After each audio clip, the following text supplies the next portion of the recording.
चलो शांत रहो।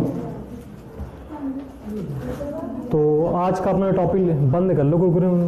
आज का जो अपना टॉपिक लिखा हुआ है वो केमिकल काइनेटिक्स है, ठीक है। तो केमिकल काइनेटिक्स में सबसे पहले हम लोग क्या करेंगे, इसके इंट्रोडक्शन की बात करते हैं। सबसे पहले इसका क्या लेंगे, इंट्रोडक्शन की बात करेंगे। इंट्रोडक्शन में क्या है कि हमको ये बताना है कि केमिकल काइनेटिक्स क्या होती है। केमिकल का मतलब होता है केमिकल रिएक्शन से, और काइनेटिक्स का मतलब होता है रेट से या रेट ऑफ रिएक्शन से, ठीक है। तो हम ये बोल सकते हैं chemical kinetics is the branch of physical chemistry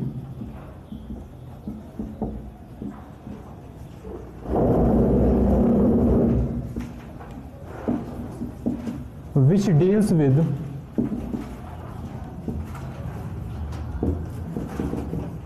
rate of chemical reaction and उसके अलावा कौन कौन से वो फैक्टर होंगे जो रेट ऑफ केमिकल रिएक्शन को अफेक्ट करेंगे, एंड फैक्टर अफेक्टिंग द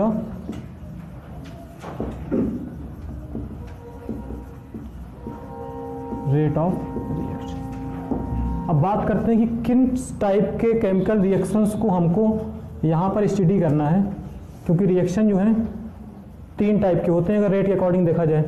एक तो है वेरी फास्ट रिएक्शन, अगर कोई भी आयनिक रिएक्शन आप कराएंगे तो रिएक्शन बहुत फास्ट होगी। एक एसिड की एक बेस के साथ रिएक्शन करा दीजिए, विद इन ए सेकेंड आपको रिएक्शन हो जाएगी। आपने क्या किया, आपने AgNO3 के साथ में NaCl की रिएक्शन करा दी, दोनों कैटायनिक फॉर्म में रहते हैं, कैटायनिक और एनायनिक फॉर्म में, सीधे AgCl और NaNO3 बन जाएगा तुरंत विद इन अ सेकेंड। तो वेरी फास्ट रिएक्शन। इसके अंदर केमिकल काइनेटिक्स पढ़ने का मतलब इसके अंदर रेट ऑफ रिएक्शन पढ़ने से कोई फायदा नहीं है, क्योंकि इतनी फास्ट रिएक्शन हो रही है, विद इन अ सेकेंड और माइक्रो सेकेंड रिएक्शन हो रही है, कोई फायदा नहीं है। फिर आती है very slow reaction. Very slow reaction का मतलब जो बहुत ही स्लो हो रही रिएक्शन, जैसे रस्टिंग ऑफ आयरन है, कल हमने पढ़ा था रस्टिंग ऑफ आयरन। लोहे में जंग लगने की बात है, मतलब कि Fe जो है कन्वर्ट होगा Fe2O3 में, जंग लगने में यही होता है ना, फेरिक ऑक्साइड बनता है। तो ये रिएक्शन कब होगी, 6 महीने में लगे, 1 साल में लगे, आपने ग्रीसिंग ऑयलिंग वगैरह कर दी है तो और टाइम लग जाएगा। तो यहाँ पर भी आप लोग क्या नहीं पढ़ सकते हैं, रेट ऑफ रिएक्शन नहीं देख सकते ना, यहाँ पर देख सकते हैं। तो किन टाइप की रिएक्शन में हमको देखना है, मॉडरेट रिएक्शन जो भी होंगी, जो रिएक्शन मॉडरेट रेट से चलेंगी, मॉडरेट केमिकल रिएक्शन, उनमें हमको देखनी है क्या कि रेट ऑफ रिएक्शन क्या है उनका। और मॉडरेट का मतलब है जिनमें एक पर्टिकुलर टाइम में हो, 10 मिनट, 15 मिनट, 1 घंटे, 2 घंटे में। जैसे कि दूध जम रहा है तो एक टाइम है, उसके अंदर लैक्टोबाइसिस कितनी देर में आ रहा है, ठीक है। ये सब एक टाइम होता है, 3-4 घंटे, ठीक है। तो मतलब कि with in A time period जो चीज़ हो, मॉडरेट केमिकल रिएक्शन की बात करेंगे। तो ये तो हो गया अपना इंट्रोडक्शन कि chemical kinetics is a branch of physical chemistry which deals with rate of moderate chemical reaction and factors affecting the rate of reaction. अब बात करते हैं कि रेट ऑफ रिएक्शन क्या होता है।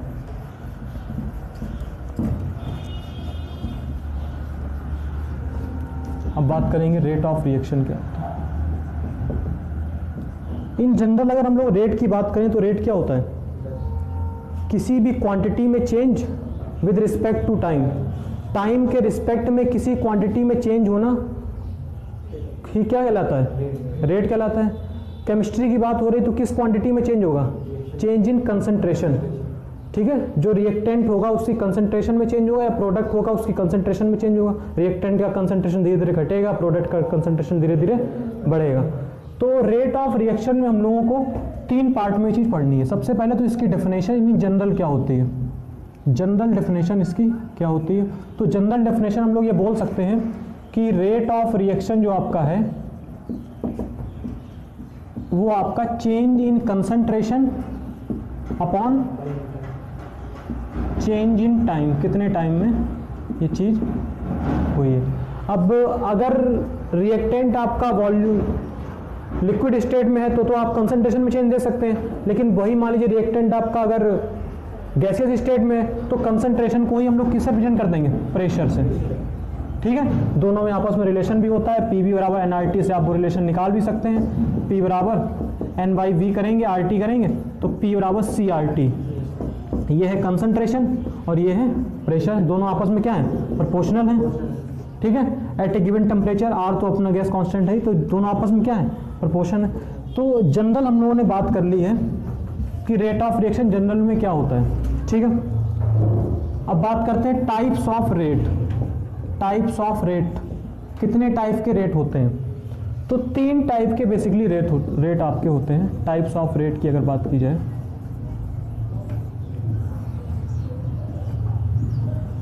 सबसे पहला है एवरेज रेट।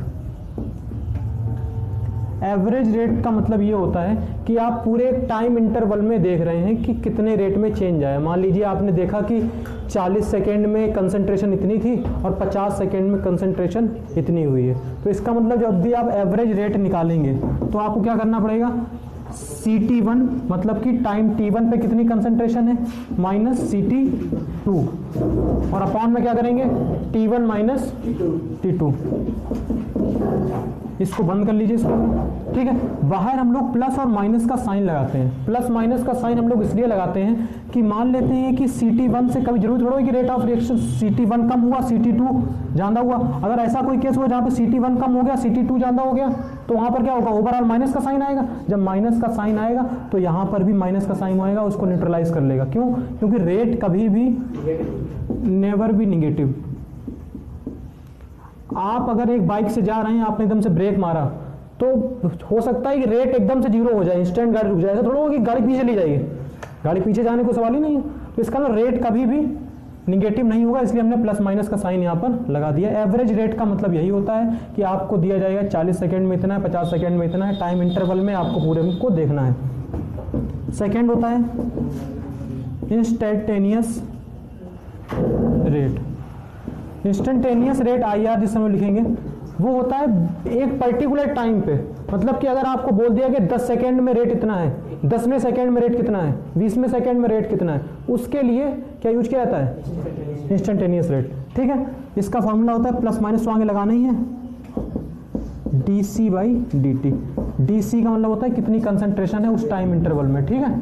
dc/dt से हम लोग उसको लिख देते हैं। अच्छा, एवरेज रेट निकालने के लिए चीज़ ठीक है बिल्कुल। आपको अगर दिया गया ये ग्राफ के हिसाब से अगर आपको दे दिया गया कि 40, ये कंसंट्रेशन दे दी गई और ये टाइम दे दिया गया।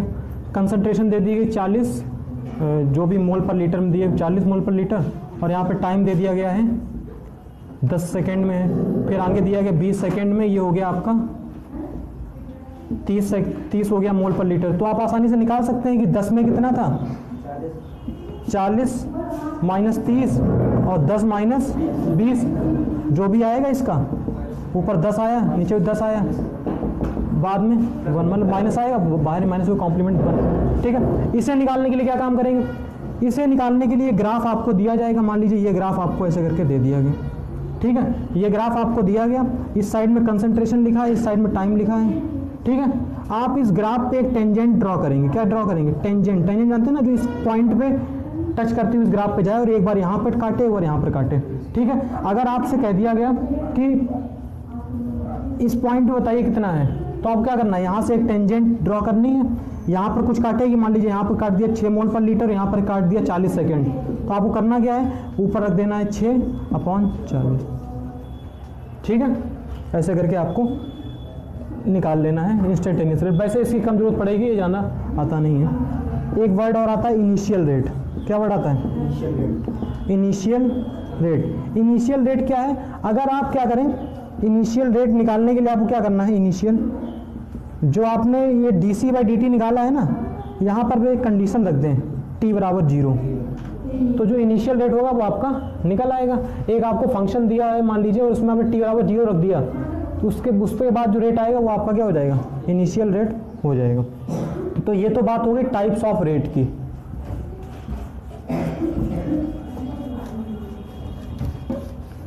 टाइप्स ऑफ रेट के बाद बात करनी है अप्लाइड फॉर्म क्या है। रेट ऑफ रिएक्शन की जो न्यूमेरिकल हम लोग अप्लाइड करेंगे वो कैसी फॉर्म है, न्यूमेरिकल में अप्लाइड फॉर्म क्या होगी। तो जरा देखिएगा, अगर कोई रिएक्शन ऐसे लिखी है आपके सामने,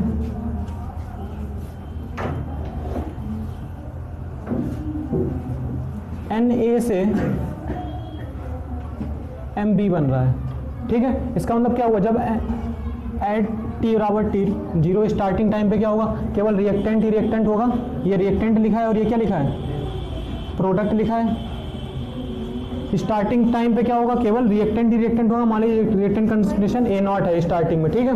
उसके बाद क्या होगा, प्रोडक्ट जीरो होगा उस टाइम पे। कुछ टाइम के बाद में टाइम इक्वल टू टी में क्या हो गया, ये कुछ कम होगा, इसमें से कुछ चीज़ कम होगी, ठीक है। ए नॉट माइनस, अब हम लोग क्या करना है, हम लोग को करना है, हमको जितना ये कॉफिशिएंट लिखा है ना, उस कॉफिशिएंट में एक्स का मल्टीप्लाई कर दें। एक्स का मतलब होता है कितना डिसोशिएट हुआ है, ठीक है, डिसोसिएशन बताने के लिए। तो कभी भी आप इस चक्कर में हमेशा यही करिएगा कि आप, और यहाँ पे बनेगा कितना, एम एक्स बनेगा। इसका एन मोल टूटता तो इसका एम मोल बनता, ठीक है। इसका अगर एक्स मोल टूटा है एम एक्स, तो इसका एम एक्स मोल बन गए, ठीक है। तो हमने हमेशा इस चीज़ को ऐसी फॉर्म में लिखिएगा। तो ये रिएक्शन हो गई। अब यहाँ पे सबसे पहले अगर रेट ऑफ रिएक्शन ऑफ ए की बताएं, जो ए रिएक्टेंट है, या इसको ही बोल सकते हैं rate of reaction of reactant, या इसको ही बोल सकते हैं rate of reaction of consumption. इसका कंजप्शन हो रहा है ना, धीरे धीरे कम हो रहा है ना, कंजप्शन, ठीक है। एक वर्ड और होता है rate of reaction of disappearance. इसका क्या हो रहा है, डिसअपीयरेंस हो रहा है। इसको हम लोग डिनोट करते हैं minus D A by D T. Minus D A by D T क्यों किया हमने, जाहिर सी बात है कि यहाँ पर क्या रखा जाएगा, डी ए का मतलब होता है चेंज, डी का मतलब होता है चेंज, ठीक है। और जब आप इसको यहाँ पर रखेंगे, इसका फॉर्मूला पहले देख लीजिए, ये होता है D A by minus D A by D T, ठीक है। अब इससे थोड़ा आगे बढ़ते हैं। अगर हम लोग यहाँ पर रखें डी ए की वैल्यू खोल देते हैं। डी ए का मतलब होता है चेंज। चेंज कैसे देखते हैं, जो बाद में हुआ उससे पहले उसको घटा देंगे। बाद में कंसंट्रेशन है ए नॉट माइनस एन एक्स, पहले कंसंट्रेशन है ए नॉट, ठीक है। ये डी बाहर लिखते हैं, अंदर चेंज होने दे दिया, अपॉन में डी टी लिखा हुआ है। ए नॉट से ए नॉट कैंसिल, बाहर ये क्या बचा, माइनस एन एक्स बचा, माइनस माइनस प्लस हो जाएगा। तो हम ये बोल सकते हैं N into D x by D T. अभी इस चीज़ को फिलहाल छोड़ दीजिए, अभी आपको दिमाग में इतना रखना है rate of reaction of A क्या होता है, minus D A by D T होता है। ऐसे अगर हम बात करें rate of reaction of B, इसका नाम क्या हो सकता है, rate of reaction of product, rate of reaction of consumption या प्रोडक्शन,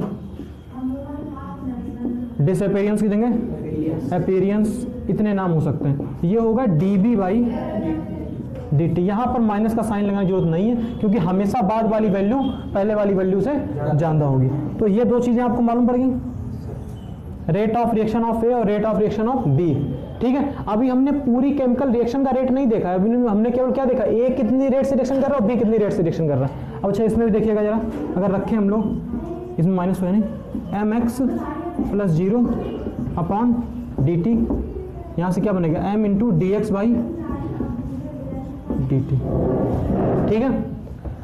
अगर हम लोग बात करें रेट ऑफ रिएक्शन यहाँ पर क्या है, तो अगर रेट ऑफ रिएक्शन की बात करेंगे तो हमको क्या करना पड़ेगा, यहाँ पर जितनी भी कंसंट्रेशन में चेंज आया है उस हिसाब से इस चीज को देखनी पड़ेगी। तो रेट ऑफ रिएक्शन होता है d x by D T.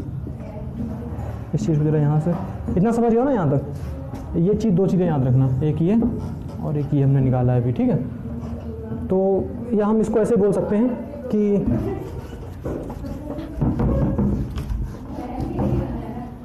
ऊपर हम लोगों ने निकाला है minus D A by D T equal to n into D x by D T, और नीचे निकाला है हम लोगों ने d B by D T equal to m d x by D t. ये d x by D t क्या है, यही है रेट ऑफ रिएक्शन। ये क्या है, रेट ऑफ रिएक्शन। तो जरा हम लोग यहाँ से लिख सकते हैं ना, D x by D T equal to 1 by N D A by D T, और आगे माइनस का साइन। इसमें क्या लिख सकते हैं, D x by D T बराबर 1 by M D B by D T, इतना लिख सकते हैं, ठीक है। तो जब देखिएगा हम नीचे एक फाइनल वर्डिंग लिखना है, d x by D T बराबर minus 1 upon n D A by D T बराबर d B by D t. इसको ऐसे लिख सकते हैं ना, रेट ऑफ केमिकल रिएक्शन बराबर -1/n, माइनस क्यों लगाया, क्योंकि हम लोग को क्या लिखना, rate of reaction of A, और जैसे हम रेट ऑफ रिएक्शन ऑफ ए लिखेंगे मतलब -dA/dt अपने आप में छुपा हुआ है, ठीक है, upon 1/a rate of reaction of B. तो हमने यहाँ पर कितनी चीज़ें जानी, हमने यहाँ पर ये जाना कि rate of reaction of A क्या होता है, -dA/dt होता है। हमने यहाँ पे जाना rate of reaction of B क्या होता है, -dV/dt होता है। और हमने ये भी जाना कि इन तीनों में आपस में क्या रिलेशन होता है, ठीक है, इन तीनों में आपस में क्या रिलेशन होता है। अगर एक रिएक्शन आपको ऐसे दे दी जाए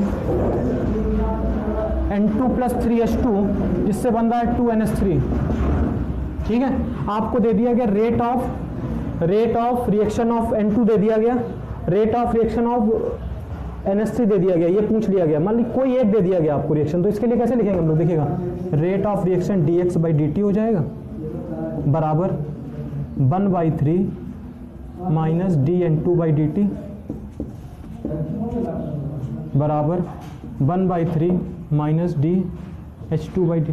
जो चीज़ n थी n आगे लिखा था ना, वही चीज़ तो नीचे आ रही, इसमें सॉरी 1/3 नहीं आएगा, ठीक है, इसमें तो 1 लिखा ना कि 1/1 आएगा, इसमें 1/3, इसमें क्या आएगा 1/2 d ऑफ NH3/dt, यहाँ पर माइनस नहीं आएगा, आप लोग जानते हैं। अब आपको किसी क्वेश्चन में क्या दे दिया गया कि rate of disappearance of N2 3 मोल पर लीटर पर सेकेंड है, ये दे दिया गया, ठीक है।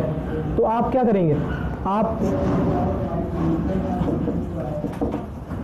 इस ये वैल्यू आपको दे दी गई रेट ऑफ डिसअपीयरेंस, तो किसकी वैल्यू दे दी गई, इस पूरे की वैल्यू दे दी गई माइनस साइन साइड। आप क्या करेंगे, इसको एक बार इसके बराबर रखेंगे, रेट ऑफ डिसअपीयरेंस ऑफ इसके निकाल लेंगे -dH2 इसकी वैल्यू निकाल लेंगे, एक बार इसके बराबर रखेंगे, इसकी वैल्यू निकाल सकते हैं। तो ऐसा हो सकता है आपसे कि एक की वैल्यू दे दी जाए और दोनों की वैल्यू पूछी जाए, ठीक है, इस टाइप से क्वेश्चन आप कर लेंगे। हमने क्या जान लिया, जो अप्लाइड फॉर्म थी, अप्लाइड फॉर्म में हमने क्या क्या जाना, रेट ऑफ ए जाना, रेट ऑफ बी जाना, और इसके अलावा क्या जाना हमने कि दोनों में आपस में क्या रिलेशन है, रिलेशन बिटवीन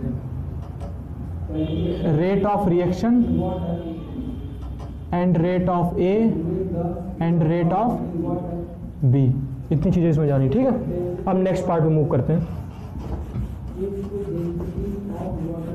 अगर आपको क्वेश्चन में दिया गया rate of disappearance of N2 is 14, तो इसका मतलब आपको किसकी वैल्यू दी गई है, -dN2/dt की वैल्यू दी गई है, ठीक है। अगर आपको निकालना है rate of appearance of NH2, तो आपको इसकी वैल्यू निकालनी है उस फंक्शन में से, ठीक है, इस सेंस को समझिएगा बस। और क्वेश्चन न्यूमेरिकल करने का टाइम नहीं है, न्यूमेरिकल आप लोगों के कॉपी में लगे हुए हैं, आप लोग देख सकते हैं, ठीक है। तो इसके बाद में रेट ऑफ रिएक्शन के बारे में जानकारी ले ली ना। अब कौन कौन से फैक्टर्स हैं जो रेट ऑफ रिएक्शन को अफेक्ट करते हैं, ये जानने से पहले एक छोटा सा टॉपिक मॉलिक्यूलरिटी आता है, वो जान लीजिए। अब हम लोग डिस्कस करेंगे कौन कौन से, क्योंकि पूरा चैप्टर को अगर डिवाइड करें ना, दरअसल 2 ही पार्ट हैं और कुछ है चैप्टर में, जो डिफिनेशन में लिखा था, रेट ऑफ रिएक्शन क्या होता है और कौन कौन से फैक्टर रेट ऑफ रिएक्शन को अफेक्ट करते हैं, ठीक है। अब हम लोग ये जो पढ़ने जा रहे हैं कि रेट ऑफ रिएक्शन को फैक्टर पढ़े, उससे पहले मॉलिक्यूलरिटी पढ़ लीजिए। मॉलिक्यूलरिटी बड़ा ही सिंपल सा सेंस है कि अगर ये रिएक्शन आपके सामने लिखी है, तो मॉलिक्यूलरिटी अगर इसकी आपसे पूछ लिए, तो number of moles of reactant जो होंगे वही क्या होगी उसकी मॉलिक्यूलरिटी। यहाँ पर एक रिएक्टेंट ये है ना, रिएक्टेंट वाला पार्ट ये है, 1 मोल इसका लग रहा है, 3 मोल H2 लग रहा है, तो यहाँ मॉलिक्यूलरिटी कितनी हो गई 4। अब हम इसी रिएक्शन को अगर ऐसे लिख दें, 12 N2 + 3/2 H2, इससे बन रहा है NH3, तो मॉलिक्यूलरिटी कितनी हो गई 1/2 और 3/2, मतलब कि 2 आ गई।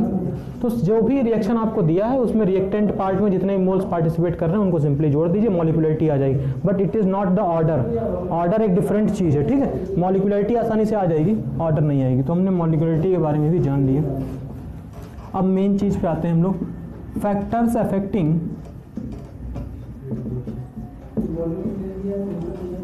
Rate of reaction. Rate of reaction को आखिरकार कौन कौन से फैक्टर अफेक्ट करते हैं, ठीक है। तो अगर हम लोग इसमें बनाएं तो रेट ऑफ रिएक्शन को सबसे पहला फैक्टर जो अफेक्ट करेगा वो है nature of reactant and product,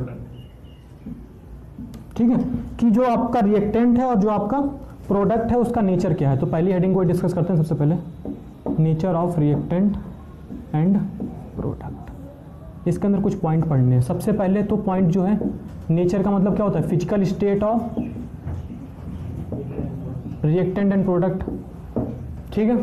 तो इसमें ध्यान रखिएगा, गैसियस स्टेट में अगर रिएक्टेंट है, गैसियस रेट ऑफ रिएक्शन की अगर बात करें तो गैसियस स्टेट का सबसे ज़्यादा होगा, उसके बाद लिक्विड स्टेट का होगा और उसके बाद सॉलिड स्टेट। क्योंकि रिएक्शन का मतलब ही क्या होता है, मॉलिक्यूल का आपस में टकराना। और मॉलिक्यूल आपस में कब टकराएंगे, जिन मॉलिक्यूल की काइनेटिक एनर्जी ज़्यादा होगी। और किस फॉर्म मॉलिक्यूल की काइनेटिक एनर्जी ज़्यादा होगी, गैसियस फॉर्म में होगी। तो पहली बात तो ये दिमाग में रखिए, गैसियस, लिक्विड एंड सॉलिड। एक बात और पूछी जाती है रेट ऑफ रिएक्शन में कि होमोजीनियस जितने भी रिएक्शंस होंगे, होमोजीनियस का मेरा मतलब है दोनों रिएक्टेंट जो हैं, दोनों जो रिएक्टेंट हैं वो कैसे हों, एक ही स्टेट में हों। अगर गैस है तो गैस, दोनों गैस में ही है। दोनों सॉलिड हैं, एक गैस है और दूसरा सॉलिड है, तो ये हेट्रोजीनियस हो जाए। तो होमोजीनियस का हमेशा रेट ऑफ रिएक्शन ज़्यादा होता है किससे, हेट्रोजीनियस से। बस आपको 2 पॉइंट ये याद रखने हैं under the heading physical state of reactant and product. दूसरी चीज़ है सरफेस एरिया की बात करते हैं। दूसरी प्रॉपर्टी डिस्कस करनी है, सरफेस एरिया। आप सभी लोग जानते हैं कि जितनी ज़्यादा सरफेस एरिया होगी उतनी पॉसिबिलिटी है कि मॉलिक्यूल उतनी ही तरीके से आ सकता है और टकरा सकता है, और टकराएगा तो रिएक्शन करेगा। तो rate of reaction is simply proportional to surface area, ठीक है। सरफेस एरिया के प्रोपोर्शनल होगा, जितनी ज़्यादा सरफेस एरिया उतना ज़्यादा। सरफेस एरिया बढ़ाने के लिए क्या करना पड़ेगा, मॉलिक्यूल को पीसेस में ब्रेक करना पड़ेगा। ये डस्टर अभी आपको दिख रहा है, सरफेस एरिया कितनी है इसकी, ये सरफेस, ये सरफेस, ये सरफेस, ये सरफेस और नीचे वाली सरफेस। आपने ब्रेक कर दिया मॉलिक्यूल को, एक ये वाली सरफेस और खुल गई, एक इधर वाली सरफेस और खुल गई, 2 सरफेस और खुल गई ना, सरफेस एरिया बढ़ गया। तो सरफेस एरिया बढ़ाने का तरीका सिंपली सा है, कौन सा, कि break the molecule in pieces. आप लोगों ने देखा भी हो, कैटालिस्ट जब भी यूज करते हैं तो लिखा होता है फाइनली डिवाइडेड कैटालिस्ट, क्योंकि कैटालिस्ट को सरफेस एरिया इतनी ज़्यादा होगी, ठीक है। Break molecule in pieces. जो लास्ट में चीज़ और देखनी है, सी पॉइंट, केमिकल स्टेबिलिटी। जो भी रिएक्टेंट और प्रोडक्ट है उसकी स्टेबिलिटी पे भी रेट डिपेंड करेगा, क्योंकि केमिस्ट्री में जो भी रिएक्शन होती है वो सारी स्टेबिलिटी के लिए होती हैं। जाहिर सी बात है, अगर प्रोडक्ट ज़्यादा स्टेबल होगा तभी रिएक्शन बहुत फास्ट होना चाहिए, क्योंकि वो प्रोडक्ट बना के अपने आप को तुरंत स्टेबल करना चाहेगा।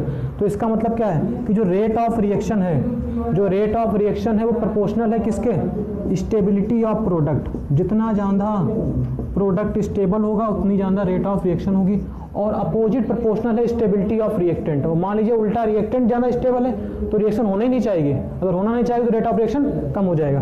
Opposite proportional to stability of reactant. यहाँ तक हमारे समझ में कोई दिक्कत नहीं होगा। इस हेडिंग के अंदर हमने 3 पॉइंट पढ़े, फिजिकल स्टेट पढ़ा पहला, दूसरा सरफेस एरिया पढ़ा, और तीसरा कौन सा बड़ा पॉइंट, केमिकल स्टेबिलिटी वाला पॉइंट पढ़ा। स्टेबिलिटी की बात की हमने थोड़ी सी। अच्छा, सेकेंड फैक्टर कौन सा है जो इफेक्ट करेगा, पहला फैक्टर देख लिया ना, nature of reactant and product. Second factor बहुत इंपॉर्टेंट है और इसके अंदर बहुत सारी अच्छी हेडिंग्स भी आती हैं। सेकेंड फैक्टर है नेचर ऑफ, नेचर क्यों, नेचर बात कर रहे हो, कंसंट्रेशन ऑफ रिएक्टेंट। केवल रिएक्टेंट की कंसंट्रेशन पे ही डिपेंड करेगा और किसी पे नहीं डिपेंड। प्रोडक्ट कंसंट्रेशन डिपेंड करने का मतलब ही नहीं, क्योंकि जितना रिएक्टेंट होगा रिएक्टेंट से प्रोडक्ट बनेगा ना, ठीक है। कंसंट्रेशन ऑफ रिएक्टेंट, कितनी कंसंट्रेशन रिएक्टेंट की ली है उस पर कैसे डिपेंड करेगा। तो अगर देखा जाए तो कंसंट्रेशन के ऊपर रेट ऑफ रिएक्शन बड़ी ही कॉम्प्लिकेटेड मैनर में डिपेंड करती है। कैसे डिपेंड करती है, बड़े ही कॉम्प्लिकेटेड मैनर में, स्टडी करना बड़ा मुश्किल होता है। लेकिन इसका जो सिंपलेस्ट फॉर्म होता है वो हम लोग पढ़ते हैं, वो क्या होता है, वो ये होता है, कहा यह जाता है कि रेट ऑफ रिएक्शन जो है is proportional to concentration of reactant की पावर ऑर्डर, ठीक है। अगर कोई फर्स्ट ऑर्डर की रिएक्शन है तो यहाँ पर आप 1 रखेंगे, इसका मतलब क्या है कि अगर रेट ऑफ रिएक्शन जो है कंसंट्रेशन की 1 पावर पे डिपेंड कर रहा है। इसका मतलब अगर आपने इसको 2 गुना कर दिया तो कंसंट्रेशन को 2 गुना किया तो रेट भी 2 गुना हो जाएगा। अगर 0 ऑर्डर की रिएक्शन है तो वो रेट पे डिपेंड ही नहीं करेगा, कंसंट्रेशन पे डिपेंड ही नहीं करेगा। आप कुछ भी कंसंट्रेशन करते जाइए, रेट अपने हिसाब से चलता रहेगा, चलता रहेगा, चलता रहेगा रेट, ठीक है। अगर आपने सेकेंड ऑर्डर की रिएक्शन कर दी और फिर आप बोल रहे हैं कि सेकेंड ऑर्डर की रिएक्शन का मतलब क्या हो जाएगा, R is proportional to C square, concentration double करेंगे रेट 4 गुना हो जाएगा। थर्ड ऑर्डर में कंसंट्रेशन डबल करेंगे रेट 3 गुना हो जाएगा। अभी हम डिटेल में समझाएंगे, लेकिन अभी फिलहाल में जानिए रेट ऑफ रिएक्शन जो होता है कंसंट्रेशन ऑफ रिएक्टेंट की पावर ऑर्डर के बराबर होता है। जैसे ही प्रोपोर्शनलिटी का साइन हटाएंगे, जैसे ही प्रोपोर्शनलिटी का साइन हटाएंगे तो यहाँ पर आपका एक कांस्टेंट K आएगा, ठीक है, जिसको हम लोग रेट कांस्टेंट बोलते हैं। क्या बोलते हैं, रेट कांस्टेंट। और यहाँ पर तो वही रहेगा कंसंट्रेशन की पावर ऑर्डर। इस एक्सप्रेशन को रेट लॉ एक्सप्रेशन बोलते हैं। ये पूरी जो एक्सप्रेशन लिखी हुई है ना, इसको रेट लॉ एक्सप्रेशन बोलते हैं, ठीक है। तो सबसे पहले हमने इसमें क्या पढ़ा, कंसंट्रेशन रिएक्टेंट में रेट लॉ एक्सप्रेशन पढ़ा। रेट लॉ एक्सप्रेशन में इतनी चीज जान ली ना। अब इसके बाद थोड़ी बात करते हैं रेट कांस्टेंट क्या होता है। कभी कभी रेट कांस्टेंट की डेफिनेशन आ जाती है लिखने को। तो अगर rate constant, rate law expression पढ़ लिया, रेट कांस्टेंट की डेफिनेशन आपको लिखने को आ जाए तो क्या करेंगे, अगर हम क्या करें, कंसंट्रेशन को यूनिट कर दें, यूनिट का मतलब 1 कर दें, ठीक है। तो फिर चाहे ऑर्डर कुछ भी रखते रहिए, 1 की पावर हमेशा उतनी रहेगा। तो हम ये बोल सकते हैं कि यूनिट कंसंट्रेशन पे जो रेट ऑफ रिएक्शन होगा वही क्या है, रेट कांस्टेंट है। रेट कांस्टेंट क्या है, यूनिट कंसंट्रेशन पर जो rate of rate of reaction at unit concentration, ये है ना, ठीक है। सिंपल सी डिफिनेशन है। रही बात इसकी यूनिट निकालने की, तो जब हम लोग जीरो ऑर्डर, फर्स्ट ऑर्डर और सेकेंड ऑर्डर पढ़ेंगे ना, तब वहाँ पर इसकी यूनिट आसानी से निकाल लेंगे, तो हम लोग देख भी लेंगे। तो दूसरी बात यहाँ पर क्या पढ़ी हम लोगों ने, रेट कांस्टेंट क्या होता है। तीसरी बात, अब मेन चीज़ पे आते हैं, ऑर्डर। जो इस पे ऑर्डर लिखा हुआ है, ये ऑर्डर क्या होता है।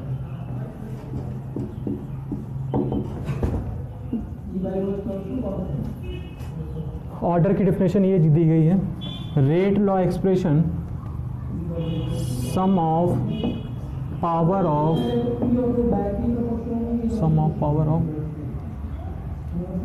नंबर्स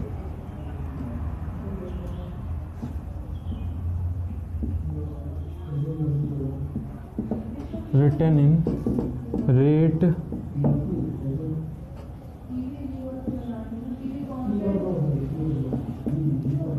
जो भी किसी रिएक्शन के लिए एक रेट लॉ एक्सप्रेशन लिखी हुई है, उसकी जो पावर्स हैं, मान लीजिए एक रिएक्शन ये लिखी है Na+Mb, इससे कोई प्रोडक्ट बन रहा है, इससे कोई प्रोडक्ट बन रहा है, ठीक है। तो इसके लिए रेट लॉ एक्सप्रेशन क्या लिखेंगे, R इज प्रोपोर्शनल टू केवल रिएक्टेंट की पावर A और B, ठीक है। इसके और क्या कर दें, N कर दें, इसके और क्या कर दें, M कर दें, बेवकूफ़ी है।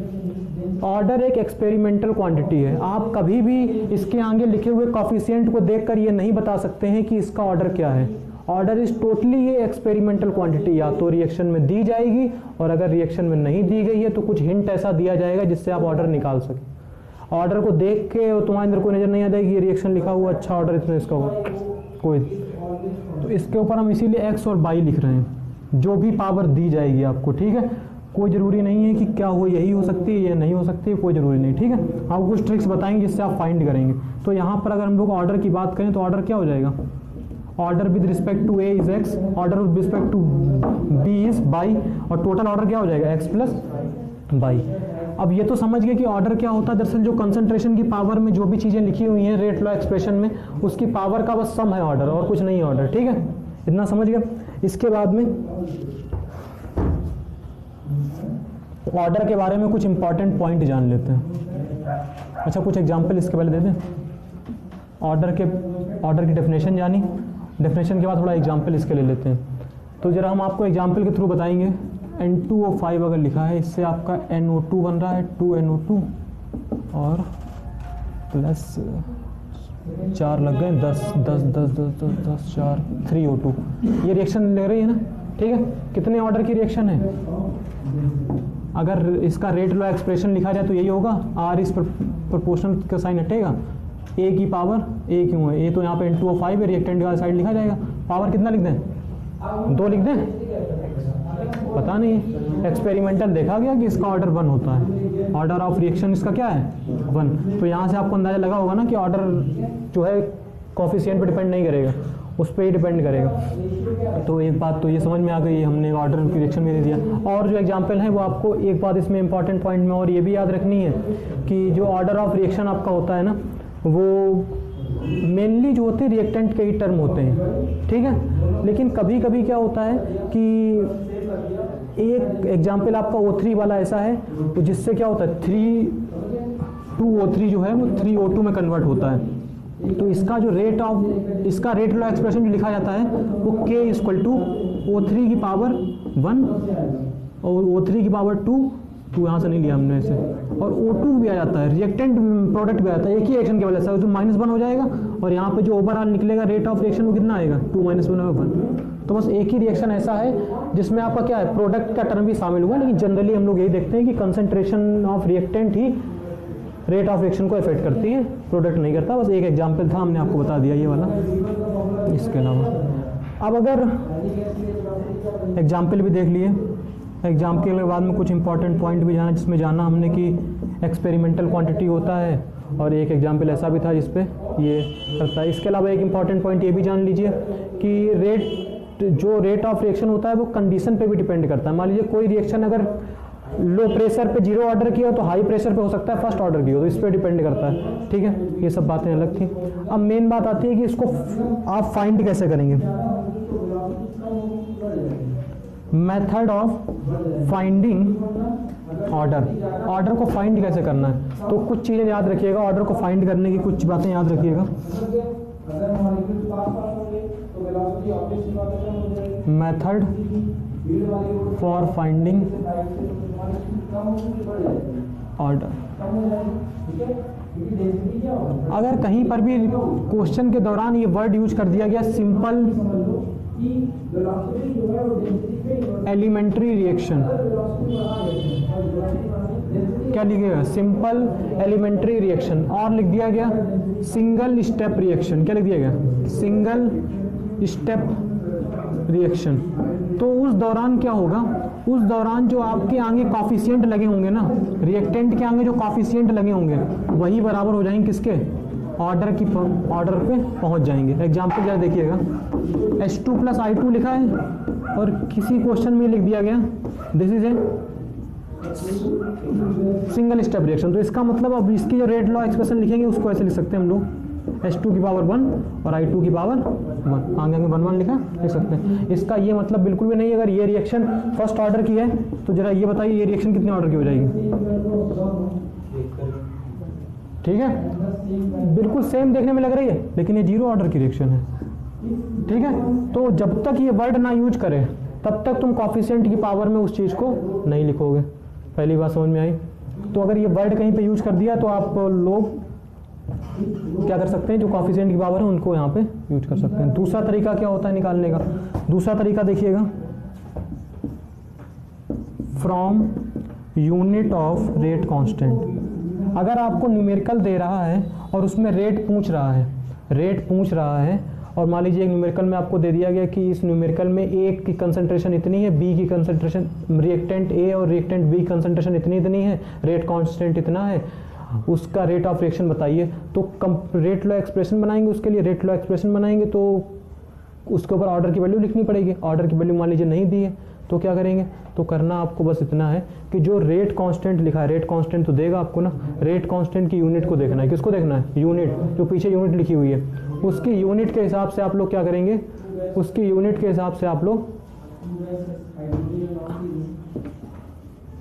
ऑर्डर फाइंड कर सकते हैं, ठीक है, उसका ऑर्डर फाइंड कर सकते हैं। अभी के लिए एक ट्रिक याद रखिए, यूनिट में जितनी भी लीटर की पावर होगी, यूनिट में लीटर की पावर जितनी भी होगी उसमें बस +1 कर दीजिएगा, आपका ऑर्डर आ जाएगा, ठीक है। ये कैसे होगा,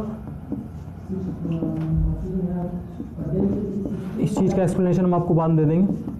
ये ऐसे होगा कि ये अभी जब हम लोग 0 ऑर्डर फर्स्ट ऑर्डर को डिटेल में पढ़ेंगे तो हम लोग ये देखेंगे कि जो इसकी यूनिट का नॉर्मल फॉर्म आता है वो ये आता है कुछ, कंसंट्रेशन की power 1 - n, rate constant unit, time की पावर 1 - 1। अगर फर्स्ट ऑर्डर की रिएक्शन होगी, फर्स्ट ऑर्डर की अगर रिएक्शन होगी तो क्या होगा, यहाँ पर 0 ऑर्डर की रिएक्शन है तो क्या होगा, 0 रखेंगे, कंसंट्रेशन का मतलब होता है मोल पर लीटर, मोल पर लीटर की पावर 1 और टाइम की पावर -1, तो क्या हो जाएगा mole litre inverse time inverse. तो आपने ये यूनिट निकाल ली। अब जैसे ही आपको ऑर्डर निकालना है, ये किस ऑर्डर के लिए निकाला था, जीरो ऑर्डर के लिए निकाला था, लीटर की पावर में बस +1 करिए, जीरो आ जाएगा। जैसे ही आप सेकेंड ऑर्डर फर्स्ट ऑर्डर के लिए निकालेंगे, फर्स्ट ऑर्डर के लिए यहाँ पर आप क्या रखेंगे 1 रखेंगे, जीरो हो जाएगा। तो मोल पर लीटर की पावर जीरो मतलब कुछ नहीं होगा, टाइम इनवर्स रह जाएगा ना केवल, लीटर कोई पावर है नहीं, लीटर पावर जीरो, जीरो +1 रखेंगे तो 1 आ जाएगा। इसी डिटेल में समझेंगे। तो दूसरी हिंट हमको कहाँ से मिलेगी, रेट कांस्टेंट की यूनिट से भी हिंट मिल सकती है, लीटर की पावर। तीसरा पॉइंट जो कभी कभी क्या करते हैं कि लैंग्वेज में आपको ये चीज़ दे दी जाती है। हमने अभी आपको बताया कि चेंज इन रेट जो भी होगा वो कैसे होगा, चेंज इन कंसंट्रेशन की पावर ऑर्डर। कभी कभी पता है रिएक्शन लिख दिया in such type reaction where rate of concentration is increased by 2 times and rate of reaction also increase 2 times। और फिर उसके बाद क्वेश्चन पूछा, तो इसका मतलब जो स्टार्टिंग की लाइन दी बकवास के लिए नहीं दी है, वो इस हिंट के लिए दी है कि आप पहचान जाएं कि 2 गुनी से कंसिडर करने पे ये भी 2 गुना हो रहा है। तो इसका मतलब कहीं ना कहीं ऑर्डर फर्स्ट ऑर्डर की रिएक्शन होगी। तो आप जब उसके रेट लॉ एक्सप्रेशन लिखें तब क्या करें, उसमें फर्स्ट का उसमें जो उसकी ऑर्डर रखें वो कितना रखें 1 रखें। इस तरीके से 3 तरीके हैं आपके पास में, या तो सिंपल वर्ड यूज कर देगा, या यूनिट से आप निकाल सकते हैं, इससे निकाल सकते हैं। ऑर्डर निकालने के ये तरीके होंगे आपके पास में। ऑर्डर एक एक्सपेरिमेंटल क्वांटिटी है, उसके लिए आपको कुछ ना कुछ हिंट दी जाएगी। एक्सपेरिमेंट करने के लिए भेजा नहीं जाएगा, पेपर छोड़ा एक्सपेरिमेंट करो जाके। तो मेथड भी जान लिए इसके, ठीक है। अब बात आती है इसके आगे थोड़ी सी मेथड जानने के बाद में कि टाइप्स ऑफ, थोड़ी डिटेल में जाएंगे, टाइप्स ऑफ ऑर्डर। इसमें क्या पढ़ेंगे, सबसे पहले जीरो ऑर्डर रिएक्शन। सबसे पहले कौन सी order reaction, zero order reaction की पूरी काइनेटिक्स डिस्कस करेंगे। जीरो ऑर्डर रिएक्शन में आखिरकार क्या क्या होता है और क्या नहीं होता है। तो एक जीरो ऑर्डर रिएक्शन सिंपली हमने लिख ली, ए से क्या हो रहा है बी में जा रहा है, इसकी स्टार्टिंग कंसंट्रेशन t बराबर 0 पे 0 है, इसकी इतनी है, टाइम t बराबर t1 पे ये क्या हो गया a0 - x हो गया, ये कितना बन गया x बन गया। अब अगर रेट लॉ एक्सप्रेशन लिखें इसके लिए तो क्या बनेगा k की पावर a, और ऑर्डर तो हमने पहले बता दिया किसकी डिस्कस कर रहे हैं, जीरो की, तो पावर कितनी जाएगी जीरो। जैसे जीरो पावर जाएगी तो r बराबर k हो जाएगा। r क्या है, रेट ऑफ रिएक्शन, पहले बता चुके हैं किसका होता है dx/dt बराबर k, dx बराबर k dt, इंटीग्रेशन कर दिए दोनों तरफ, dx बराबर k बाहर आएगा dt, x बराबर k इंटू टी। 80 आएगा, वो बाद में कट जाएगा, इतना ध्यान रखिए।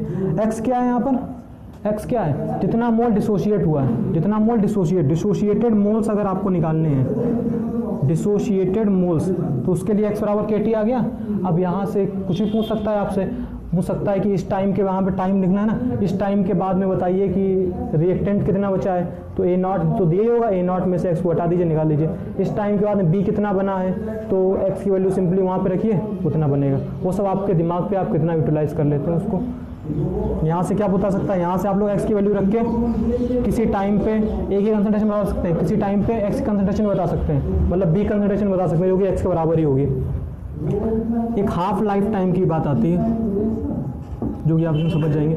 हाफ लाइफ टाइम का मतलब क्या होता है कि जब ये रिएक्टेंट आधा यूज हो चुका है और अभी पूरा यूज नहीं हुआ है, तो इस टाइम पे क्या होगा कि हम ये बोल सकते हैं कि x कितना टूट चुका होगा, x कितना होगा a0/2 होगा ना, स्टार्टिंग a0 ली थी, a0/2 था, बस x बराबर a0/2 रख दीजिए, आपको काम बनेगा इसमें। तो यहाँ पर क्या होगा, ये इस फॉर्मूले को देखिएगा, a_t टाइम पर a0/x a0/kt, ये कितना बचा है at कितना बचा है, at का मतलब क्या था, at का मतलब क्या था, at यही तो है a0/t। तो हम लोग क्या करेंगे यहाँ पर, और at का मतलब a0/t है, यहाँ पर रख दीजिए a0 at निकाल लो यहीं से, a0 - x, तो x कितने हैं a0/2, यहाँ पे a0/2 रख दो। अच्छा, ये जो a0/2 रखा है, ये क्या रखा है, किस टाइम पे कंसंट्रेशन रखी है, हाफ टाइम पे रखी है ना, तो यहाँ पे t जो हो जाएगा वो t हाफ हो जाएगा। सिंपली यहाँ से हम लोग kt हाफ को इधर लाएंगे और इसको हटाएंगे तो यहाँ पर आएगा a0/2, और जब t हाफ केवल लिखेंगे तो a0/2k हो जाएगा। क्या किया जरा एक बार दोबारा समझिएगा। हमने बस इस चीज़ का यूज किया जो कि यहाँ पर थी AT, इसको BT लिख देते हैं। AT मतलब T टाइम पे की कंसंट्रेशन कितनी है, ठीक है, इसका यूज किया। और AT कैसे निकालते हैं, A0/x से निकालते हैं। x की वैल्यू रख दी है तो यहाँ पर A0 रखा, ऐसे करके हमने T½ निकाल लिया। T½ की वैल्यू आ गई, ठीक है। अब आपको डायरेक्टली दे सकता है कि इतनी इनिशियल कंसंट्रेशन, इतना रेट कांस्टेंट है, T½ बताइए इस रिएक्शन का, इस रिएक्शन से आप लोग निकाल सकते हैं। जीरो ऑर्डर रिएक्शन के कुछ एग्जांपल्स लिखते हैं। दो फार्मूले यहाँ पर डिस्कस कर लिए, दो फार्मूले तो आ गए अपने। x बराबर KT आ गया और दूसरा क्या आ गया, T½ बराबर A0/2K आ गया। इन फार्मूलेस करके जो भी जीरो ऑर्डर का रिएक्शन होगा आराम से लग जाएगा, ठीक है। कुछ एग्जांपल देखते हैं जीरो ऑर्डर के, क्या क्या क्या होते हैं आपके। एग्जाम्पल पहला है फोटोसिंथेसिस, जितने भी रिएक्शन होंगे, कौन से, फोटोसिंथेसिस रिएक्शन। कैसे पहचानोगे फोटोसिंथेसिस रिएक्शन है, किसी के ऊपर अगर Hμ लिख दिया गया, फोटोन की प्रेजेंस में रिएक्शन हो रहा है तो photosynthesis reaction, zero order reactions होते हैं, ठीक है। इसके अलावा जो भी कैटालाइज रिएक्शन होते हैं, एंजाइम कैटालाइज रिएक्शन, एंजाइम वाले इसमें आते ही नहीं आते, एंजाइम वाले इसमें नहीं आएंगे, हाँ एंजाइम वाले इसी में आ जाएंगे। एंजाइम कैटालिस्ट रिएक्टेंट जितने होते हैं, एंजाइम जिसमें ऊपर कोई भी एंजाइम कोई रिएक्शन लिखा है C6H12O6 और ऊपर लिख दिया इन्वर्टेड जाइमेज, वो सारे किसके हो जाएंगे, हो जाएंगे जीरो ऑर्डर के एग्जाम्पल हो जाएंगे। तो एग्जाम्पल भी 2-3 देख लिए। ग्राफ देखते हैं इसके। ग्राफ जनरली ये पूछे जाते हैं, बताइए कंसंट्रेशन और रेट के बीच में क्या ग्राफ बनेगा। क्या इसका रेट जो है कंसंट्रेशन पर डिपेंड कर रहा था, कुछ नहीं कर रहा था ना। फॉर्मूला क्या आया था, R बराबर K आया था, यहाँ पर कुछ और तो लिखा नहीं था, तो इसका मतलब कांस्टेंट रहेगा, कुछ भी कंसंट्रेशन रहे, ठीक है, कांस्टेंट ग्राफिक रहेगा। दूसरा देखते हैं कंसंट्रेशन और टाइम का देख लेते हैं, टाइम और R का। टाइम पे क्या डिपेंड कर रहा था, टाइम पे डिपेंड कर रहा था, टाइम पे भी कहाँ कर रहा था, R बराबर K आया था, कोई टाइम पे था क्या, नहीं था ना। दूसरा है टाइम के साथ में कंसंट्रेशन ऑफ रिएक्टेंट, जाहिर सी बात है क्या होगी, कम होगी। टाइम के साथ में कंसंट्रेशन ऑफ प्रोडक्ट क्या होगी, बढ़ेगी, ठीक है। कुछ ऐसे ग्राफ बनेगा। एक और हो सकता है half life time initial concentration और हाफ लाइफ टाइम। तो फॉर्मूला क्या देखा था, T½ जो है इनिशियल कंसंट्रेशन के डायरेक्टली प्रोपोर्शनल है, तो डायरेक्टली प्रोपोर्शनल। ये कुछ ग्राफ्स है जीरो ऑर्डर के रिगार्डिंग। अब बात करते हैं किसकी, फर्स्ट ऑर्डर की।